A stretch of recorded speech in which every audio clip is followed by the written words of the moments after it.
প্রেমিক বিয়ে করতে না চাইলে কি তাকে ছেড়ে যাবেন?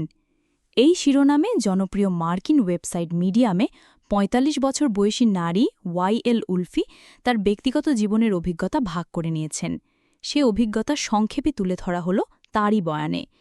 একটা সুস্থ সুষম সম্পর্কে আপনি কখনোই মানসিক চাপ বা হীনমন্যতায় ভুগবেন না। মধ্যবয়সী একজন নারী যার জীবনসঙ্গী নেই, সংসার নেই, সন্তান নেই, এমন একটা জীবন কেউ চায় না। আমার প্রেমিক আমার চেয়ে বয়সে ছোট ছিল, তাই প্রথম কয়েক বছর ওর সঙ্গে বিয়ের প্রসঙ্গে কোনো কথাই তুলিনি। ভেবেছি ওর সময় নিক, নিজে বিয়ে, সন্তান নেওয়া বা সংসার পাতার গুরুত্ব অনুভব করুক। এভাবে ৪ বছর পেরিয়ে গেল।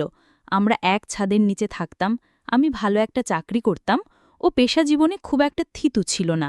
চাকরি করত আবার করত না, ঘরে শুয়ে বসে সময় কাটাত, আবার আমার অনেক জোড়াজড়িতে নতুন একটা চাকরিতে ঢুকত। আমি টাকা জমিয়ে প্রতিবছর একটি বা দুটি দেশে ঘুরতে যেতাম। ভালো মন্দ মিলিয়ে কেটে যাচ্ছিল। সম্পর্কে ৪.৫ বছর পর প্রথম ওকে একদিন জিজ্ঞেস করলাম, তুমি কেন আমাকে বিয়ের প্রস্তাব দাও না? এর কিছুদিন আগে আমার মায়ের দ্বিতীয়বারের মতো বিচ্ছেদ হয়েছিল। ও সেই প্রসঙ্গ তুলে বলল, তোমার মায়ের বিচ্ছেদের কথা ভেবে ভয় লাগে। ২বার বিচ্ছেদ হলো। আমরা এভাবেই ভালো আছি। বিয়ে করলে যদি সম্পর্ক নষ্ট হয়ে যায়, যদি বিচ্ছেদ হয়ে যায়। এটা কোনো কথা? আমি বেশ আহতই হলাম, তবে কিছুই বললাম না। আমি খুব করে মা হতে চাইছিলাম, তবে আমার সন্তানকে আমন্ত্রণ জানাতে চেয়েছিলাম একটা সুখী পরিবারে। একা মা হতে চাইনি, বা এমন কাউকে আমার সন্তানের বাবা হিসাবে চাইনি যে সম্পর্কে প্রতিশ্রুতিবদ্ধ নয়। একটা মানুষ সম্পর্কে সবই করবে যদি সে আদতে সেখানে থাকে, যদি সে সত্যিকার অর্থেই আপনার জন্য সেটি অনুভব করে। না হলে সে আমার বিষাক্ত প্রাক্তন প্রেমিকের মতো নানান অজুহাত দেখাবে। আর ভালোবাসায় ডুবে থাকা আপনার কাছে সেসব যথেষ্ট যৌক্তিক বলে ভ্রম হবে। আপনি আরও সময় নেবেন, আশায় বুক বাঁধবেন, জীবনের আরও কয়েকটা দিন, মাস, বছর বাজে খরচ করবেন।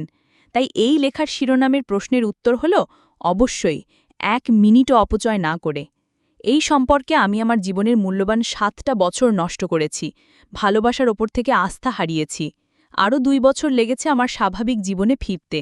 মনে রাখবেন, কেউ যদি সম্পর্কে প্রতিশ্রুতিবদ্ধ হতে দ্বিধাগ্রস্ত থাকে, এর মানে এটা তার পক্ষ থেকে একটা বিগ নো সাইন। আপনি কেবল সেটি দেখতে পাচ্ছেন না। তাই আমার জীবন থেকে শিক্ষা নিন, আর এরকম সম্পর্ক থেকে যতটা সম্ভব দূরে চলে যান। নিরাপদে থাকুন, কেননা জীবন একটাই।